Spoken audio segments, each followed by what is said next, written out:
Assalamualaikum warahmatullahi wabarakatuh. Salam Rahayu. Hari ini saya cukup riang dan gembira. Ternyata aksi demo kode buntut akhirnya sepi.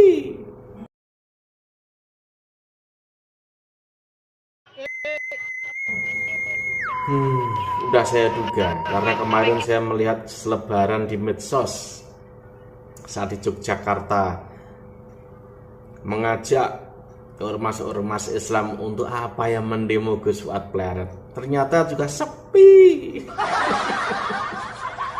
Yang datang cuma 25 orang, 30 orang. Ya itu juga orang-orang yang lebih apa ya, mungkin bayaran gitu loh. Yang tadi itu, yang barusan itu demo di Jakarta juga sepi. Yang kalian hadapi itu sebenarnya apa ya? Jika dalam sisi strategi kalian itu salah. Yang kalian hadapi itu orang-orang pejuang-pejuang yang selama ini dari dulu itu mendengungkan soal NKRI, soal Nusantara. Ya memang benar orang-orang yang berjuang ini orang-orang Nusantara. Orang yang dari zaman dulu, zaman radikalisme ada, dari zaman teroris ada. Itu mereka tuh konsisten. Oke lah, kita semua ini beda-beda politik, beda, ada yang sama, ada yang beda. Itu pun kita saling menghargai, nggak masalah gitu loh. Akan ada sedikit ya nggak masalah gitu loh. Tidak kebakaran jenggot, tidak lalu musuhan, tidak.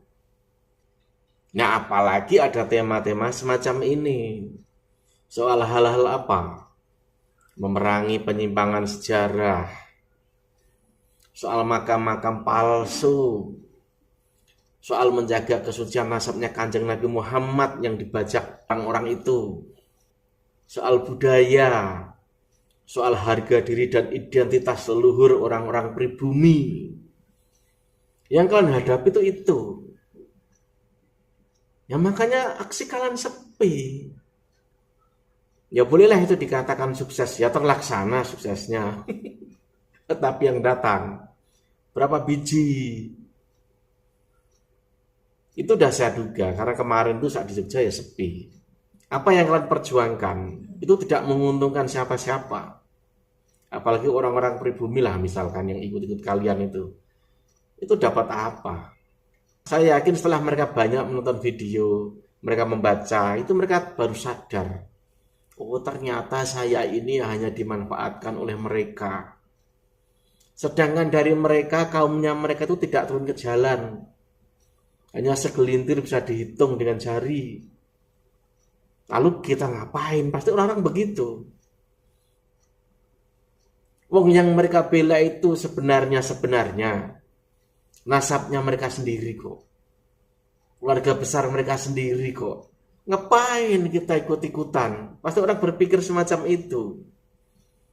Walaupun dibungkus apalah bahasanya. Alah, dari dulu ya begitulah bungkusannya. Dari zaman Ahok ya begitu, sebelum Ahok juga begitu. Lalu membawa agama, simbol-simbol keagamaan.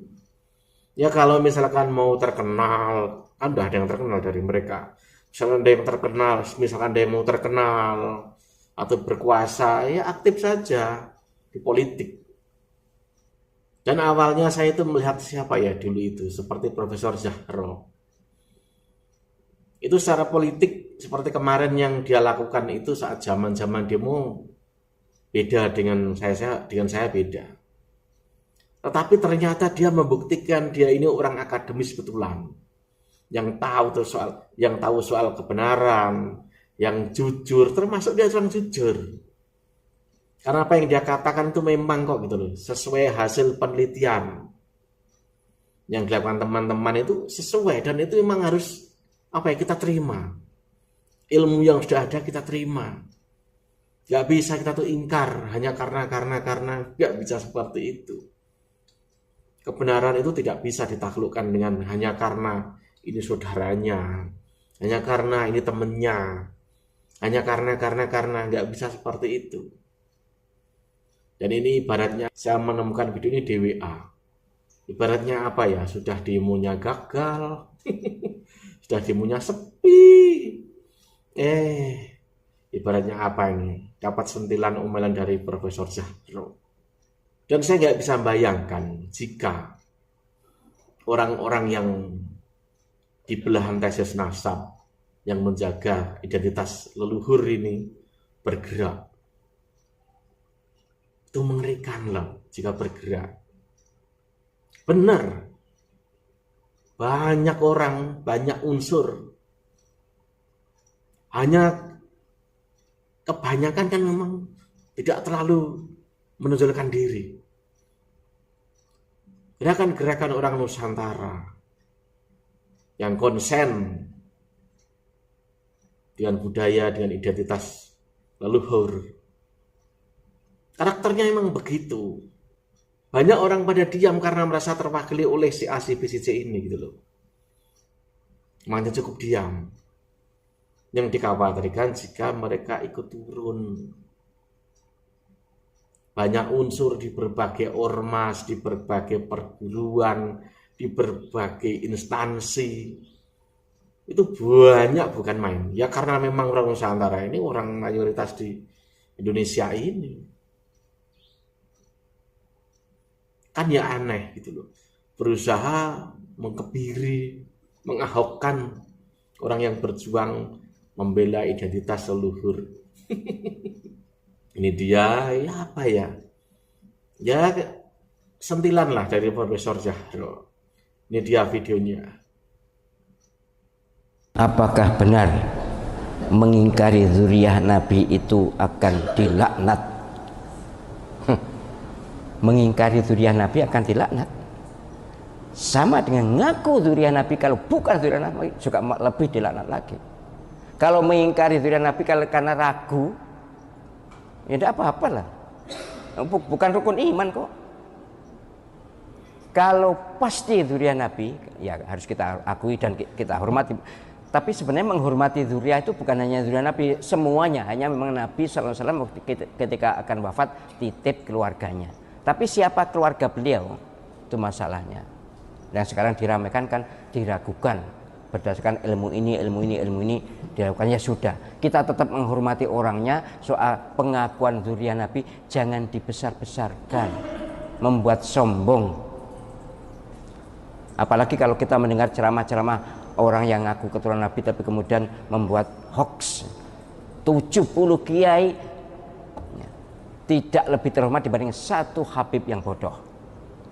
Itu saya menonton videonya, tahu orang yang mengatakan. Jadi satu Habib bodoh lebih utama dibanding 70 kiai. Ini jelas terlaknat orangnya begini. Ya bagaimanapun, andai kata ada, ya tidak begitulah membandingkannya. Bahwa keturunan Nabi itu malah dikomentari. Karena apa? Karena keturunan Nabi itu walaupun misalnya jadi gila misalnya, tetap keturunan Nabi. Sementara ulama atau kiai kalau jadi gila, ya hilang ulamanya, kiainya. Ngene analisisnya menangi dewe. Yang jelas saya tidak setuju dan saya yakin orang waras tidak setuju. Kiai yang beneran ya, kiai yang kiai betul, yaitu kiai yang alim dan soleh, itu kiai. Keturunan siapapun. Jadi tidak benar ini kalau ada orang mengingkari zuriyah Nabi dilaknat, itu tidak. Apalagi kalau saya tahu ternyata berdasarkan beberapa disiplin ilmu memang batal, ya sudah. Tapi jangan menghina, jangan mengejek, jangan melecehkan, jangan meremehkan. Kita hormati sebagaimana sebelumnya kita hormat. Teman-teman saya para habaib tetap saya hormati. Saya tidak mempermasalahkan dia nasab siapa, tidak pernah menanyakan begitu. Jadi sesungguhnya lah soal nasab ini harusnya saling menyadari bahwa dalam hal nasab ada dipermasalahkan, ya sudahlah, berarti ada masalah, ya sudah. Jangan lalu keluar-keluar dengan segala macam sumpah serapah. Apalagi kemudian muncul ajaran-ajaran khurafat itu dari mereka yang mengaku keturunan Nabi, bahwa ada leluhur mereka yang sanggup mi'raj satu malam 70 kali. Bayangkan, menemui Gusti Allah. Saya tidak usah sebutkan, tapi ini jelas mereka ini. Saya juga nonton videonya loh. Semua yang saya katakan ini saya bukan ngarang, memang ada videonya. Dikirim oleh seseorang kepada saya, dikirim. Jadi mi'raj 70 kali satu malam. Nabi itu seumur hidup hanya satu kali. Ngomong apa itu?